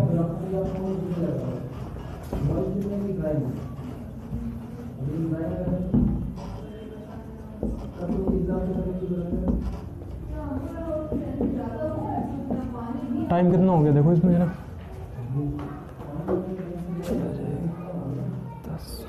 चलो भी हो जाएगा। थोड़ी बात करते हैं किसकी, फर्स्ट ऑर्डर की रिएक्शन की। फर्स्ट ऑर्डर की रिएक्शन में क्या होगा, सेम रिएक्शन मान लेते हैं, A से B हो रहा है, स्टार्टिंग A0 है, थोड़ा टाइम बाद 0 हो गया, फिर AT मतलब कुछ टाइम के बाद में A0/x हुआ, ये कितना हो गया, x हो गया। रेट लो एक्सप्रेशन लिखी हम लोगों ने, ये टाइम t=0 पे था, ये टाइम t=t पे है, ठीक है। तो थोड़े टाइम के बाद हम लोगों ने एक्सप्रेशन जब लिखी तो क्या हो गया, एक्सप्रेशन लिखी तो कितना हुआ, k A⁻1, first order reaction है 1 हो गया, A0/x पावर 1। यहाँ पर R लिख दिया, R क्या मानते हैं, dx/dt k A0/x, x वाला फंक्शन इस साइड में लाएंगे, A0/x k into dt, integration कर देंगे, dx/A0/x k into dt, constant बाहर हो जाएगा, ठीक है। इसका फॉर्मूला क्या बनता है, ln माइनस बाद में A0/x। और उसके बाद जब भी इंटीग्रेशन करते हैं कोई फंक्शन इसके अंदर है तो क्या करते हैं हम लोग, इसका दोबारा डिफरेंशिएशन करते हैं। दोबारा डिफरेंशिएशन करके जो -x बचेगा ना, क्योंकि इसके रिफ्लेक्शन कर रहे हैं -x का केवल -1 बाहर आएगा, -1 का यहाँ पर मल्टीप्लाई कर देंगे। इस चीज़ को ध्यान रखिएगा। ln लिखेंगे, नेचुरल लॉग रखेंगे, कोई भी लॉग नहीं लिख देगा। लॉग का मतलब होता है बेस में 10, ln का मतलब होता है नेचुरल, ठीक है। यहाँ पर हो जाएगा kt, ये फॉर्मूला आ गया आपका, ठीक है। अभी हमने यहाँ पर लिमिट नहीं रखी है। लिमिट रखने का मतलब क्या है कि अभी हम लोगों ने इसका डेफिनेट इंटीग्रेशन नहीं किया है। जैसे यहाँ पर रखेंगे तो इसका कहाँ से कहाँ तक किया, 0 से t तक किया था, 0 से x तक, सॉरी ये 0 से t तक, तो यहाँ पर 0 और ये यहाँ पर 0 और t, तब ये चीज़ रखेंगे। इसके बाद में इसका जो फार्मूला आपका बनेगा, फार्मूला ध्यान रखिए सीधे सा,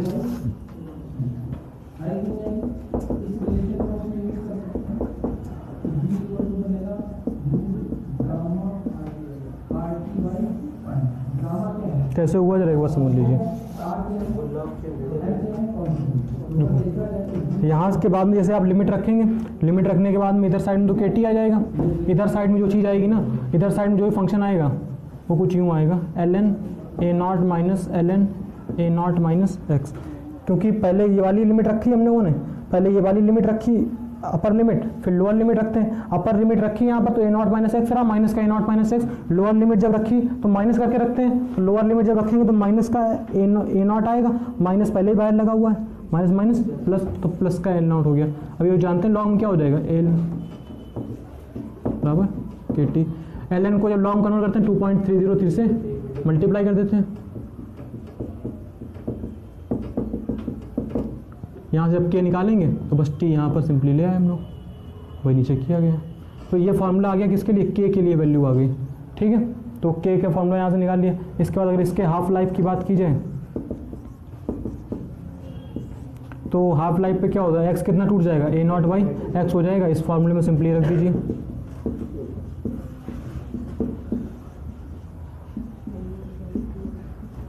a0 बाई 2 रखेंगे, a0 बाई 2 ही बचेगा, a0 बाई 2 बचेगा, a0 से a0 काट से 2 पर पहुंच गया, log 2 की वैल्यू 3010 रखेंगे, उसका मल्टीप्लाई करने के बाद में 693, और यहाँ पर क्या बचा है, t हाफ है ना, t हाफ को इधर ले गए 0.393 अपॉन, ये बन गया। दो फार्मूले इसमें बन के आए, एक ये बन के आया और एक ये बन के आया। दोनों फार्मूले याद रखते हुए न्यूमेरिकल्स आपके आसानी से लगेंगे। तो दोनों फार्मूले पहले लिख लेते हैं हम लोग। यहाँ पर एक फार्मूला ये बना,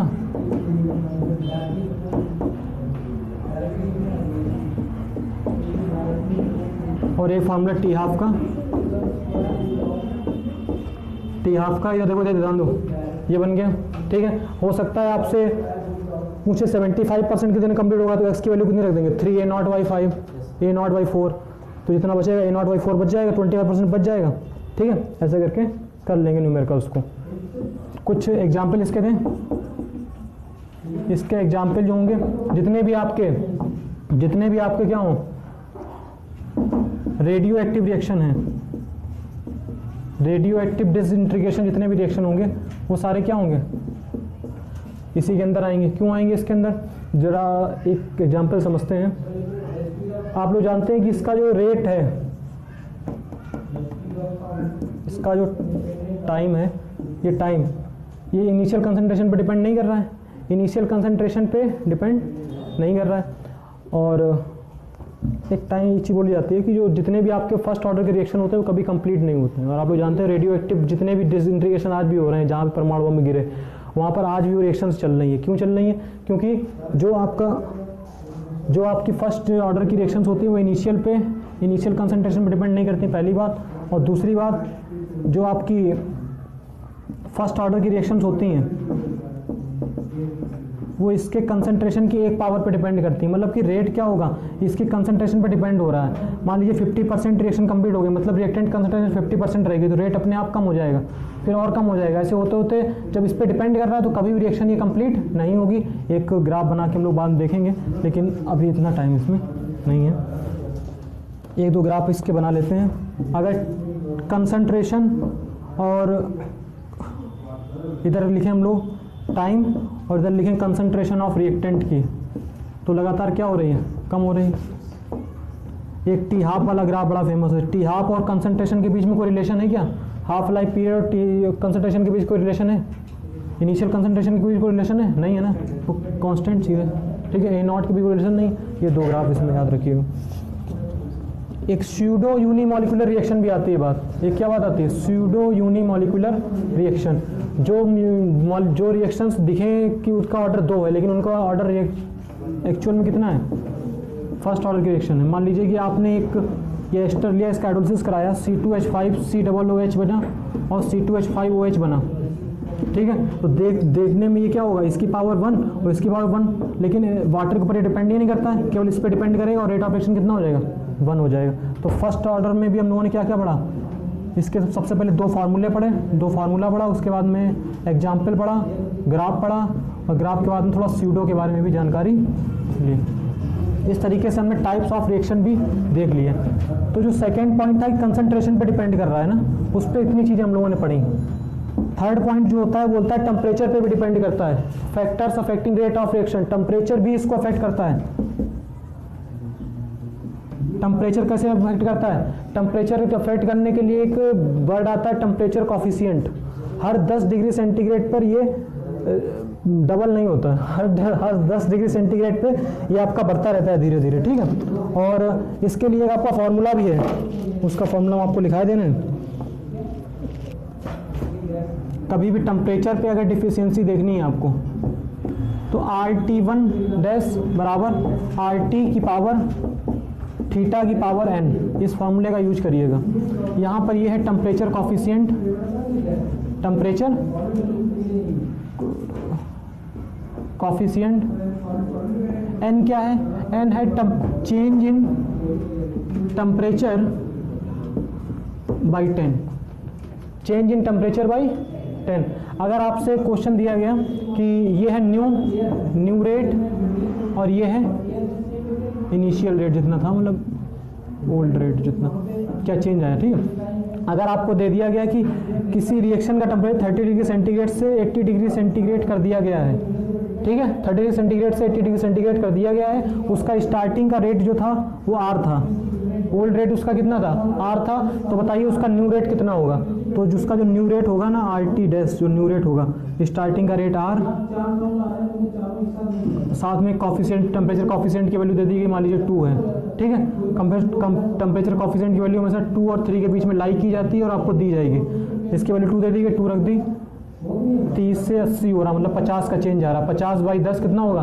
5, R की पावर 32, मतलब कि 32 R हो जाएगा, 32 गुना हो जाएगा, ठीक है। तो एक ये फॉर्मूला RT डैश बराबर RT का और थीटा की पावर n, इसकी वैल्यू दी जाएगी आपको, n की value change in temperature upon 10 के आप लोग निकाल सकते हैं। तो ये तो बात होगी टेम्परेचर पर कैसे डिपेंड करता है।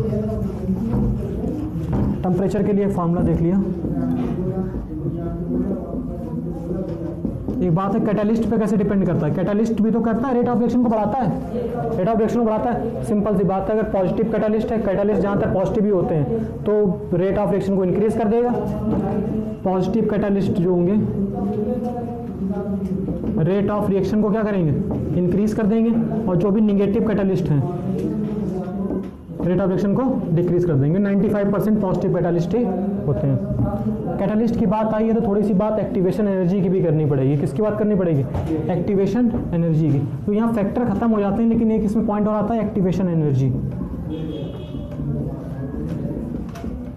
एक्टिवेशन एनर्जी की जरा थोड़ी बात करते हैं। एक्टिवेशन एनर्जी क्या होता है? चल रहा है, बंद हो गया, देखो चल रहा है अभी। एक्टिवेशन एनर्जी की बात कर लेते हैं। यहाँ से समझ में आया ना, कोई दिक्कत तो नहीं अभी तक? एक्टिवेशन एनर्जी की बात करते हैं। एक्टिवेशन एनर्जी में हमको क्या करना है? मान लीजिए एक रिएक्टेंट है, उसकी एनर्जी, इनिशियल एनर्जी ये है रिएक्टेंट की। हम लोग जानते हैं पहले स्टार्टिंग में रिएक्टेंट कुछ एनर्जी दी जाती है, एनर्जी एब्जॉर्ब करते करते एनर्जी बैरियर होता है किसी रिएक्शन करने के लिए। उस एनर्जी बैरियर को मान लीजिए ये एनर्जी बैरियर है, इतनी एनर्जी रिक्वायर्ड है। इसी एनर्जी को बोलते हैं, यहाँ से यहाँ तक जितनी एनर्जी होगी इसको बोलेंगे थ्रेशोल्ड एनर्जी, ठीक है। और इतनी एनर्जी रिएक्टेंट के पास पहले ही थी, उसके बाद क्या हुआ? एनर्जी लॉस करेगा। अगर ज़्यादा लॉस कर दी, इससे ज़्यादा अगर लॉस कर दी एनर्जी तो बोला जाएगा कि ये एक्सोथर्मिक प्रोसेस था। बाद में जो रिएक्टेंट था उससे प्रोडक्ट की एनर्जी कम बनी, मतलब कुछ ज़्यादा एनर्जी लॉस कर दी, तो एक्सोथर्मिक प्रोसेस बोल दिया जाएगा, ठीक है। और अगर मान लीजिए यहीं पे ग्राफ रुक जाता तो इसको एंडोथर्मिक प्रोसेस बोल देते हैं, वो एक अलग चीज़ है, ठीक है। अलग चीज़ कैसे बताएंगे अभी। तो ये जो एनर्जी थी वो कितनी थी? Threshold energy. ये है, इतनी एनर्जी क्या है? Energy of reactant. ये एनर्जी क्या है? Energy of product. जितनी रिएक्टेंट की एनर्जी है उसको रिएक्शन करने तक पहुंचाने के लिए इतनी एनर्जी रिक्वायर्ड होगी, उसको ही बोलते हैं एक्टिवेशन एनर्जी। क्या बोलेंगे? एक्टिवेशन एनर्जी ई ए। क्या बोलेंगे? एक्टिवेशन एनर्जी ई ए। तो हम ये बोल सकते हैं कि थ्रेशोल्ड एनर्जी ई टी बराबर ई ए प्लस ई आर, ठीक है। इस रिलेशन से भी कभी कभी हो सकता है आपको थ्रेशोल्ड एनर्जी दे दे और एक चीज़ दे दे और ये कोई चीज़ पूछ सकता है इनमें से, ठीक है। तो इस रिलेशन को भी याद रखेंगे। इसके अलावा अगर कभी डेल्टा एच पूछ दे, मान लीजिए रिएक्शन की डेल्टा एच क्या है, तो बड़ी आसानी सी बात है कि एंडोथर्मिक रिएक्शन होगी तो क्या होगा, ये यहीं पे रुक जाएगा, ये ज़्यादा होगी तो हम लोग H product minus H reactant से घटाएंगे तो पॉजिटिव क्वांटिटी आएगी। जब इसमें घटाएंगे H प्रोडक्ट तो उसमें नेगेटिव वैल्यू आएगी, किसमें, एक्सोथर्मिक में। क्यों, क्योंकि HP क्या होगी, कम होगी कंपेयर टू HR, मतलब HP क्या हम लोग बोल रहे हैं, इसको ER और HP बोल सकते हैं। फिजिक्स जो है वो H लगाता है, केमिस्ट्री E लगाता है, डेल्टा E लिखता है एंथैल्पी चेंज, केमिस्ट्री तो यहाँ पर ER जो है वो कम रहेगी, ये ज़्यादा रहेगी, ये कम रहेगी, ये ज़्यादा रहेगी, तो इसको जब घटाएंगे तो निगेटिव वैल्यू आएगी ओवरऑल। तो ऐसे भी इसको कर सकते हैं बात। इससे सबसे ज़रूरी चीज़ ये है कि रेट कांस्टेंट इस चैप्टर में मतलब क्या पढ़ रहे हैं, रेट पढ़ रहे हैं, तो रेट का एक्टिवेशन एनर्जी के साथ में क्या रिलेशन है, what is the relation of rate और एक्टिवेशन एनर्जी। तो rate constant and activation energy के बीच में जो रिलेशन होता है वो होता है आर्हीनियस इक्वेशन। आर्हीनियस ने दिया, इसको क्या बोलते हैं, आर्हीनियस इक्वेशन। क्या होती है Arrhenius equation, K equal to A into e की power minus EA by RT। जानते हो K रेट कांस्टेंट है, A की बस नहीं जानते हो और सब जानते हो इसमें, ठीक है। R क्या है, यूनिवर्सल गैस कांस्टेंट UGC, ठीक है। ये A क्या होगा यहाँ पर, नंबर ऑफ कोलिजन पर सेकेंड या कोलिजन फ्रीक्वेंसी बोलते हैं, क्योंकि आप लोग जानते हैं मॉलिक्यूल जो एक कोलिजन थ्योरी होती है रिएक्शन करने की, मॉलिक्यूल जब रिएक्शन करते हैं तो कोलिजन करके ही करते हैं, और उनमें से ये बोलाता है कि नंबर ऑफ इफेक्टिव कोलिजन, बहुत से कोलिजन बेकार भी चले जाते हैं, वो रिएक्शन नहीं प्रोवाइड करवा पाते हैं। नंबर ऑफ इफेक्टिव कोलिजन पर सेकंड, आपको इतनी टेंशन की जरूरत नहीं, आपको रिएक्शन में दिया जाएगा, बस आपको ये इक्वेशन याद होनी चाहिए, K बराबर A इंटू EA की पावर RT। इसमें लॉग ऑग लेके इस इक्वेशन को मॉडिफाइड करने के बाद में फाइनली आपकी ये इक्वेशन बन जाती है। जब इसको हम लोग मॉडिफाइड कर देंगे,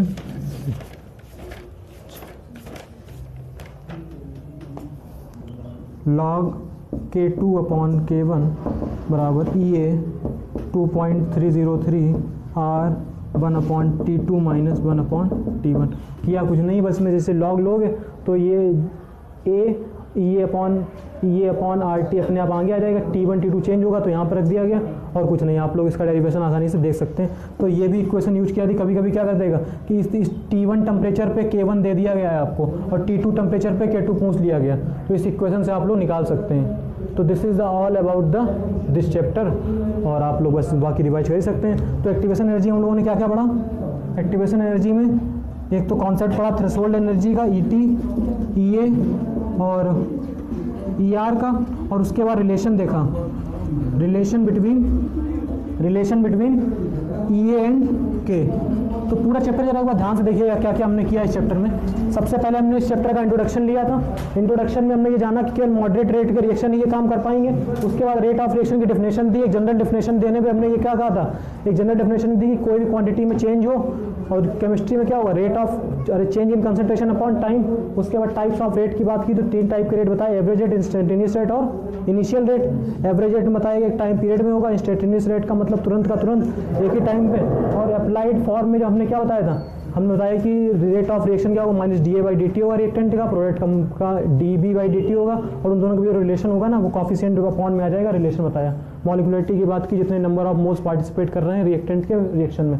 फिर कौन कौन से फैक्टर अफेक्ट करते हैं, पहला था nature of reactant product, physical state gas होनी चाहिए, होमोजीनियस मिक्सचर होना चाहिए तो जाना अच्छे से होगा, सरफेस एरिया जानता होनी चाहिए, और प्रोडक्ट जितना स्टेबल होगा और रिएक्टेंट जितना कम अनस्टेबल होगा उतनी तरीके से ये जल्दी रिएक्शन करेगा। कंसंट्रेशन की बात आई तो एक वैसे तो बड़ी कॉम्प्लिकेटेड होता है, लेकिन एक नॉर्मल सी बात की तो बताया रेट प्रोपोर्शनल टू कंसंट्रेशन की पावर ऑर्डर, वही रेट लॉ एक्सप्रेशन था। रेट कांस्टेंट क्या था, यूनिट कंसंट्रेशन पे जो रेट था वही रेट कांस्टेंट था। और उसके बाद ऑर्डर की बात की, ऑर्डर में हमने आपको बताया कि रेट एक्सप्रेशन में जो भी टर्म लिखे हैं उनकी कंसंट्रेशन टर्म लिखे हैं उनकी पावर का सम ही क्या है, ऑर्डर है। इंपॉर्टेंट पॉइंट में बताया एक्सपेरिमेंटल क्वांटिटी है, और कभी कभी उसका टर्म भी आ जाता है, किसका, प्रोडक्ट का टर्म भी आ जाता है। फिर मेथड में बताया कि या तो आपको वर्ड दे देंगे, क्या सिंपल एलिमेंट्री रिएक्शन है ये वर्ड दे सकते हैं, या आपको लीटर की पावर +1 किया उससे भी दे सकते हैं, या आपको टाइप, अच्छा उसके अलावा क्या होता है, कुछ रिलेशन दे सकते हैं कि 2 गुना करने पे ये हो रहा है, एक लाइन दे सकते हैं जिससे आपको आइडिया लग जाए ऑर्डर का, ठीक है। फिर हम लोग टाइप्स ऑफ ऑर्डर पे आए तो हमने जीरो ऑर्डर के रिएक्शन में 2 फार्मूले पढ़े, दो फार्मूले पढ़ने के बाद में एग्जाम्पल जाना, कुछ ग्राफ जाने। फर्स्ट ऑर्डर में भी सेम काम किया, ठीक है। फिर टेम्परेचर की बात की तो आर टी डैश बराबर आर टी इंटू थीटा की पावर एन, कैटालिस्ट बढ़ाएगा रिएक्शन, घटाएगा एन, यहाँ पर क्या temperature change in temperature upon 10। Activation energy की बात की, और एक्टिवेशन एनर्जी के बाद में अभी रिलेशन लिखा, जिस रिलेशन से आप लोग आसानी से निकाल सकते हैं। तो आप लोग, उम्मीद है आपको समझ में आया होगा, और इस तरीके से आपका और अगला लेक्चर आपका कल रहेगा। टेम्परेचर पे भी डिपेंड करता है, factors affecting rate of reaction, temperature भी इसको अफेक्ट करता है। टेम्परेचर कैसे अफेक्ट करता है? टेम्परेचर को अफेक्ट करने के लिए एक वर्ड आता है टेम्परेचर कॉफिशिएंट। हर 10 डिग्री सेंटीग्रेड पर ये डबल नहीं होता, हर 10 डिग्री सेंटीग्रेड पे ये आपका बढ़ता रहता है धीरे धीरे, ठीक है। और इसके लिए आपका फॉर्मूला भी है, उसका फॉर्मूला आपको लिखा देना है। कभी भी टेम्परेचर पे अगर डिफिशियंसी देखनी है आपको तो RT1 डैश बराबर RT की पावर थीटा की पावर n, इस फॉर्मूले का यूज करिएगा।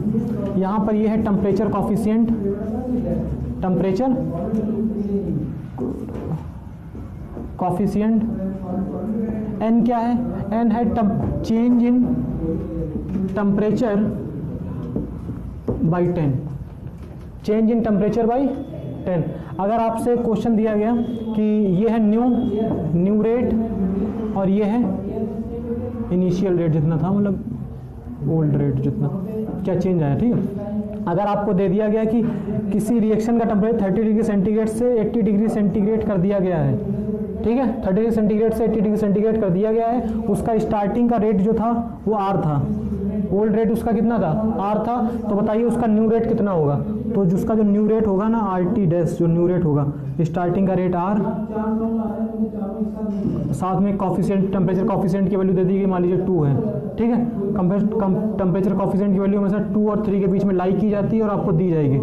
इसकी वैल्यू 2 दे दी गई, 2 रख दी, 30 से 80 हो रहा, मतलब 50 का चेंज आ रहा। 50 बाई 10 कितना होगा? 5, R की पावर 32, मतलब कि 32 R हो जाएगा, 32 गुना हो जाएगा, ठीक है। तो एक ये फॉर्मूला RT डैश बराबर RT का और थीटा की पावर n, इसकी वैल्यू दी जाएगी आपको, n की value change in temperature upon 10 के आप लोग निकाल सकते हैं। तो ये तो बात होगी टेम्परेचर पे कैसे डिपेंड करता है।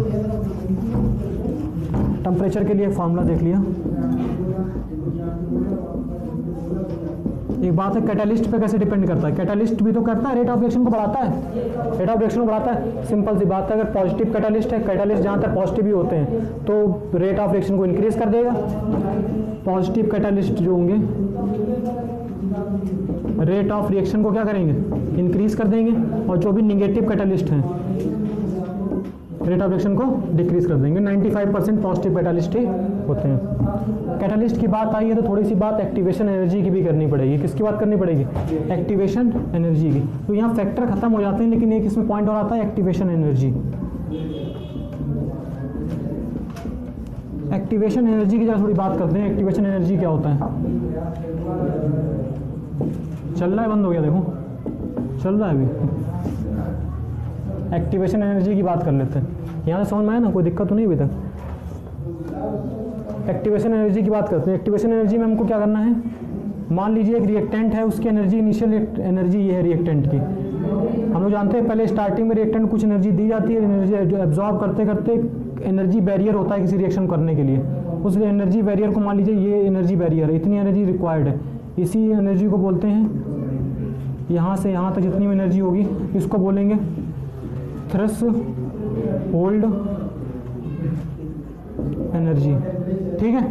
और इतनी एनर्जी रिएक्टेंट के पास पहले ही थी, उसके बाद क्या हुआ? एनर्जी लॉस करेगा। अगर ज़्यादा लॉस कर दी, इससे ज़्यादा अगर लॉस कर दी एनर्जी, तो बोला जाएगा कि ये एक्सोथर्मिक प्रोसेस था। बाद में जो रिएक्टेंट था उससे प्रोडक्ट की एनर्जी कम बनी, मतलब कुछ ज़्यादा एनर्जी लॉस कर दी, तो एक्सोथर्मिक प्रोसेस बोल दिया जाएगा, ठीक है। और अगर मान लीजिए यहीं पे ग्राफ रुक जाता तो इसको एंडोथर्मिक प्रोसेस बोल देते हैं, वो एक अलग चीज़ है, ठीक है। अलग चीज़ कैसे बताएंगे अभी। तो ये जो एनर्जी थी वो कितनी थी? Threshold energy. ये है, इतनी एनर्जी क्या है? Energy of reactant. ये एनर्जी क्या है? Energy of product. जितनी रिएक्टेंट की एनर्जी है उसको रिएक्शन करने तक पहुंचाने के लिए इतनी एनर्जी रिक्वायर्ड होगी, उसको ही बोलते हैं एक्टिवेशन एनर्जी। क्या बोलेंगे? एक्टिवेशन एनर्जी ई ए, क्या बोलेंगे, एक्टिवेशन एनर्जी ई ए। तो हम ये बोल सकते हैं कि थ्रेशोल्ड एनर्जी ई टी बराबर ई ए प्लस ई आर, ठीक है। इस रिलेशन से भी कभी कभी हो सकता है आपको थ्रेशोल्ड एनर्जी दे दे और एक चीज़ दे दे और ये कोई चीज़ पूछ सकता है इनमें से, ठीक है। तो इस रिलेशन को भी याद रखेंगे। इसके अलावा अगर कभी डेल्टा एच पूछ दे, मान लीजिए रिएक्शन की डेल्टा एच क्या है, तो बड़ी आसानी सी बात है कि एंडोथर्मिक रिएक्शन होगी तो क्या होगा, ये यहीं पे रुक जाएगा, ये ज़्यादा होगी तो हम लोग H product minus H reactant से घटाएंगे तो पॉजिटिव क्वांटिटी आएगी। जब इसमें घटाएंगे एच प्रोडक्ट तो उसमें नेगेटिव वैल्यू आएगी, किसमें, एक्सोथर्मिक में। क्यों, क्योंकि एच पी क्या होगी, कम होगी कंपेयर टू एच आर, मतलब एच पी क्या हम लोग बोल रहे हैं, इसको ई आर एच पी बोल सकते हैं। फिजिक्स जो है वो एच लगाता है, केमिस्ट्री ई लगाता है, डेल्टा ई लिखता है एंथैल्पी चेंज, केमिस्ट्री तो यहाँ पर ई आर जो है वो कम रहेगी, ये ज़्यादा रहेगी, ये कम रहेगी, ये ज़्यादा रहेगी, तो इसको जब घटाएंगे तो निगेटिव वैल्यू आएगी ओवरऑल। तो ऐसे भी इसको कर सकते हैं बात। इससे सबसे ज़रूरी चीज़ ये है कि रेट कांस्टेंट इस चैप्टर में मतलब क्या पढ़ रहे हैं, रेट पढ़ रहे हैं, तो रेट का एक्टिवेशन एनर्जी के साथ में क्या रिलेशन है, what is the relation of rate और एक्टिवेशन एनर्जी। तो rate constant and activation energy के बीच में जो रिलेशन होता है वो होता है आर्हीनियस इक्वेशन। आर्हीनियस ने दिया, इसको क्या बोलते हैं, आर्हीनियस इक्वेशन। क्या होती है आर्हीनियस इक्वेशन, के equal to A into e की power minus E A by R T. जानते हो के रेट कांस्टेंट है, ए की बस नहीं जानते हो और सब जानते हो इसमें, ठीक है। आर क्या है, यूनिवर्सल गैस कांस्टेंट यूजीसी, ठीक है। ये ए क्या होगा यहाँ पर, नंबर ऑफ कोलिजन पर सेकेंड या कोलिजन फ्रीक्वेंसी बोलते हैं, क्योंकि आप लोग जानते हैं मॉलिक्यूल जो एक कोलिजन थ्योरी होती है रिएक्शन करने की, मॉलिक्यूल जब रिएक्शन करते हैं तो कोलिजन करके ही करते हैं, और उनमें से ये बोलाता है कि नंबर ऑफ इफेक्टिव कोलिजन, बहुत से कोलिजन बेकार भी चले जाते हैं, वो रिएक्शन नहीं प्रोवाइड करवा पाते हैं। नंबर ऑफ इफेक्टिव कोलिजन पर सेकंड, आपको इतनी टेंशन की जरूरत नहीं, आपको रिएक्शन में दिया जाएगा, बस आपको ये इक्वेशन याद होनी चाहिए, के बराबर ए इंटू ई ए की पावर आर टी। इसमें लॉग ऑग लेके इस इक्वेशन को मॉडिफाइड करने के बाद में फाइनली आपकी ये इक्वेशन बन जाती है। अब इसको हम लोग मॉडिफाइड कर देंगे,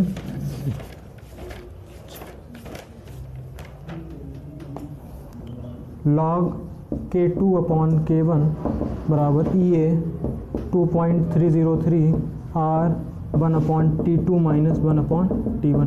किया कुछ नहीं, बस में जैसे लॉग लोगे तो ये ए अपॉन आर टी अपने आप आगे आ जाएगा, T1 T2 चेंज होगा तो यहाँ पर रख दिया गया, और कुछ नहीं। आप लोग इसका डेरिवेशन आसानी से देख सकते हैं। तो ये भी इक्वेशन यूज किया थी, कभी कभी क्या कर देगा कि इस T1 टेम्परेचर पे K1 दे दिया गया है आपको, और T2 टेम्परेचर पे K2 पूछ लिया गया, तो इस इक्वेशन से आप लोग निकाल सकते हैं। तो this is all about this chapter, और आप लोग बस बाकी रिवाइज कर सकते हैं। तो एक्टिवेशन एनर्जी हम लोगों ने क्या क्या पढ़ा, एक्टिवेशन एनर्जी में एक तो कॉन्सेप्ट पढ़ा थ्रेशोल्ड एनर्जी का, ET, EA और ER का, और उसके बाद रिलेशन देखा, रिलेशन बिटवीन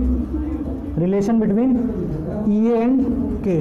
तो पूरा चैप्टर जरा एक बार ध्यान से देखिएगा क्या क्या हमने किया इस चैप्टर में। सबसे पहले हमने इस चैप्टर का इंट्रोडक्शन लिया था। इंट्रोडक्शन में हमने ये जाना कि केवल मॉडरेट रेट के रिएक्शन ये काम कर पाएंगे। उसके बाद रेट ऑफ रिएक्शन की डेफिनेशन दी, एक जनरल डेफिनेशन देने पे हमने ये क्या कहा था, एक जनरल डेफिनेशन दी कि कोई भी क्वांटिटी में चेंज हो, और केमिस्ट्री में क्या होगा, rate of change in concentration upon time. उसके बाद टाइप्स ऑफ रेट की बात की तो 3 टाइप के रेट बताए, एवरेज रेट, इंस्टेंटेनियस रेट और इनिशियल रेट। एवरेज रेट बताया कि एक टाइम पीरियड में होगा, इंस्टेंटेनियस रेट का मतलब तुरंत का तुरंत एक ही टाइम पे, और अप्लाइड फॉर्म में जो हमने क्या बताया था, हमने बताया कि रेट ऑफ रिएक्शन क्या होगा, माइनस DA/dt होगा रिएक्टेंट का, प्रोडक्ट का DB/dt होगा, और उन दोनों का जो रिलेशन होगा ना वो कॉफिशिएंट का अपॉन में आ जाएगा, रिलेशन बताया। मॉलिक्युलरिटी की बात की, जितने नंबर ऑफ मोल्स पार्टिसिपेट कर रहे हैं रिएक्टेंट के रिएक्शन में।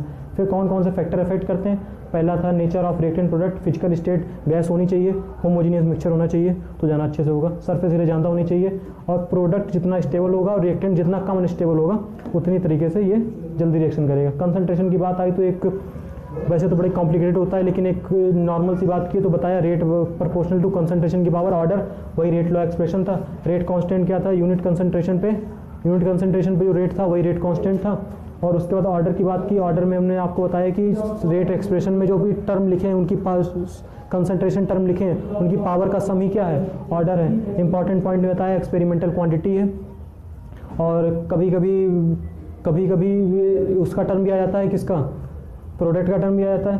फिर मेथड में बताया कि या तो आपको वर्ड दे देंगे क्या, सिंपल एलिमेंट्री रिएक्शन है, ये वर्ड दे सकते हैं, या आपको लीटर की पावर +1 किया उससे भी दे सकते हैं, या आपको टाइप, अच्छा उसके अलावा क्या होता है, कुछ रिलेशन दे सकते हैं कि 2 गुना करने पे ये हो रहा है, एक लाइन दे सकते हैं जिससे आपको आइडिया लग जाए ऑर्डर का, ठीक है।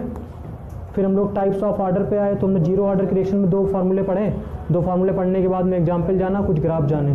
फर्स्ट ऑर्डर में भी सेम काम किया, ठीक है। फिर टेम्परेचर की बात की तो RT डैश बराबर RT इंटू थीटा की पावर n, कैटालिस्ट बढ़ाएगा रिएक्शन, घटाएगा n, यहाँ पर क्या temperature change temperature upon 10। Activation energy की बात की, और एक्टिवेशन एनर्जी के बाद में अभी रिलेशन लिखा, जिस रिलेशन से आप लोग आसानी से निकाल सकते हैं। तो आप लोग, उम्मीद है आपको समझ में आया होगा, और इस तरीके से आपका, और अगला लेक्चर आपका कल